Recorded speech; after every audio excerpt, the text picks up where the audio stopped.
నిజామాబాద్ లో CCS constable దారుణ హత్యకు గురయ్యాడు. కానిస్టేబుల్ ప్రమోద్ ను రియాజ్ అనే వ్యక్తి కత్తితో పొడిచి హత్య చేశాడు. ఓ చోరీ కేసులో రియాజ్ ను ఎంక్వైరీ చేసిన కానిస్టేబుల్ బైక్ పై పోలీస్ స్టేషన్ కు తీసుకెళ్తుండగా వెనుక నుంచి ఛాతీలో పొడిచాడు. దీంతో తీవ్రంగా గాయపడిన కానిస్టేబుల్ హాస్పిటల్లో చికిత్స పొందుతూ మృతి చెందాడు.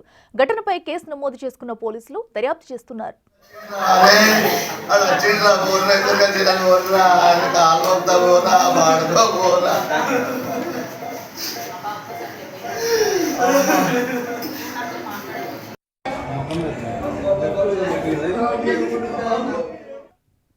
మరింత సమాచారం మా ప్రతినిధి రాజేష్ అందిస్తారు. రాజేష్, చెప్పండి, అటు కానిస్టేబుల్ మృతికి గల కారణాలేంటి?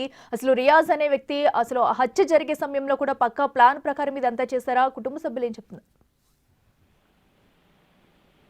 నిజామాబాద్లో రాత్రి సమయంలో దారుణం చోటు చేసుకుంది. సిసిఎస్ సంబంధించిన కానిస్టేబుల్ ప్రమోద్ అనే వ్యక్తి తనకు పై అధికారులు ఇచ్చిన సమాచారం మేరకు ఒక చైన్ స్నాచింగ్ లో రియాజ్ అనే వ్యక్తిని పట్టుకోవడానికి వెళ్లారు. ఈ క్రమంలో ప్రమోద్ అనే కానిస్టేబుల్ తో పాటు విఠల్ అనే ఎస్ఐ కూడా ఇద్దరు కూడా వేరు వేరు వెహికల్స్ ఉన్నారు. ఈ క్రమంలో ఎవరైతే ప్రమోద్ అనే వ్యక్తి నిందితుడిని తన వెహికల్ పై వెనకాల కూర్చోబెట్టుకున్నాడు. ఆ క్రమంలో వచ్చే సమయంలో ఎవరైతే రియాజ్ ఉన్నాడో రియాజ్ పాత నేరస్తుడిగా ఇప్పటివరకే పోలీసులు గుర్తించారు. ఎందుకంటే చాలా కేసుల్లో ఎవరైతే రియాజ్ అనే వ్యక్తి చాలా కేసులు నాగారం సంబంధించిన కేసులతో పాటు అంటే దొంగతన కేసుల్లో నిందితుడిగా గుర్తించారు. ఈ నేపథ్యంలోనే ప్రమోద్ అనే వ్యక్తి ఎవరైతే రియాజ్ అనే వ్యక్తిని ఒక చైన్ స్నాచింగ్ కేసులో పట్టుకోవడానికి వెళ్లారు. ఆ క్రమంలో రియాజ్ అనే వ్యక్తిని బైక్ పై ఎక్కించుకుని వస్తున్న సందర్భంలో తన వద్ద ఉన్న ఏదైతే ఆయుధాన్ని ఏదైతే ఉందో ఆ చాక్ తో పాటు వెనుక నుంచి ముందు భాగంలో ఉన్న ఎవరైతే ప్రమోద్ అనే వ్యక్తిని ఛాతీలో పొడచడంతో ఒకసారిగా తీవ్ర గాయాలపాయలాడు. దాంతో పాటు ప్రభుత్వ ఆసుపత్రికి వచ్చాడు.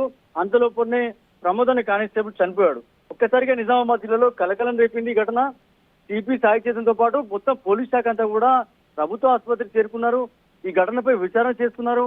ఇప్పటికే సిపి సాయి చైతన్య కూడా ఈ ఘటనపై ఒక కమిటీ వేశాడు. దీనికి సంబంధించిన ఏం జరిగింది, అసలు ఎందుకు ఆ టైంలో కేసు విషయంలో ఎలా వెళ్లారు, ఈ కోణంలో రియాజ్ అనే నిందితుడు ఎవరుతున్నారో నిందితుడిని పట్టుకున్న సందర్భంలో అప్పటి నుంచి అంటే దారి మధ్యలో వస్తున్నప్పుడు వినాయక్ నగర్ ప్రాంతంలో ఈ నడి రోడ్డు పైన ఘటన జరిగింది.